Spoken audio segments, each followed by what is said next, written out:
ಗಣಪನ ಹಬ್ಬ ಭಾರತದಲ್ಲಿ ವೈಭವದಿಂದ ಆಚರಿಸಲ್ಪಡುವ ಒಂದು ಹಬ್ಬ ಈ ಗಣಪತಿ ಹಬ್ಬ.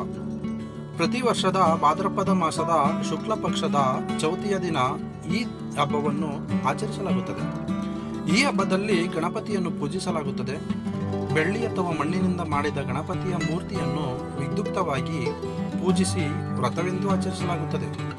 ಹಬ್ಬದ ದಿನ ಮೋದಕ, ಕಡುಬು ಎಂಬ ಸಿಹಿ ತಿಂಡಿಯನ್ನು ಮಾಡಿ ಗಣೇಶನಿಗೆ ನೈವೇದ್ಯ ಮಾಡಲಾಗುತ್ತದೆ. ಗಣೇಶನ ಹುಟ್ಟು.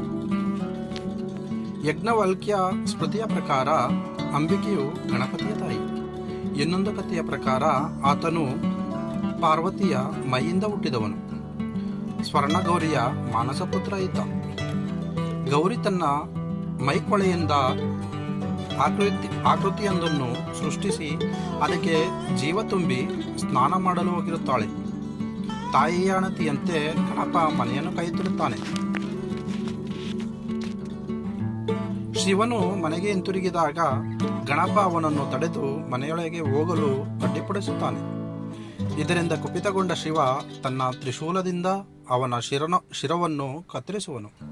ಸ್ನಾನ ಮುಗಿಸಿ ಬಂದ ಗೌರಿ ಮಗನ ಕಳೆಯಬರ ಕಂಡು ರೋಧಿಸುತ್ತಾಳೆ.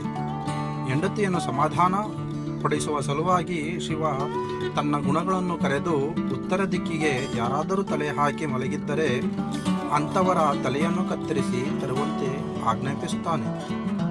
ಅವರು ಉತ್ತರ ದಿಕ್ಕಿನಲ್ಲಿ ಮಲಗಿದ್ದ ಮರಿಯಾನೆ ತಲೆಯನ್ನು ಕತ್ತರಿಸಿ ತರುತ್ತಾರೆ. ಹೀಗಾಗಿ ಗಣಪ ಗಜಮುಖನಾಗಿ ಗಣಗಳ ಅಧಿಪತಿ ಮತ್ತು ಮೊದಲ ಅಗ್ರಪೂಜೆಗೆ ಅರ್ಹನಾಗುತ್ತಾನೆ. ವಿಘ್ನ ವಿನಾಶಕ ನಮ್ಮ ವಿನಾಯಕನಾಗಿರುವನು.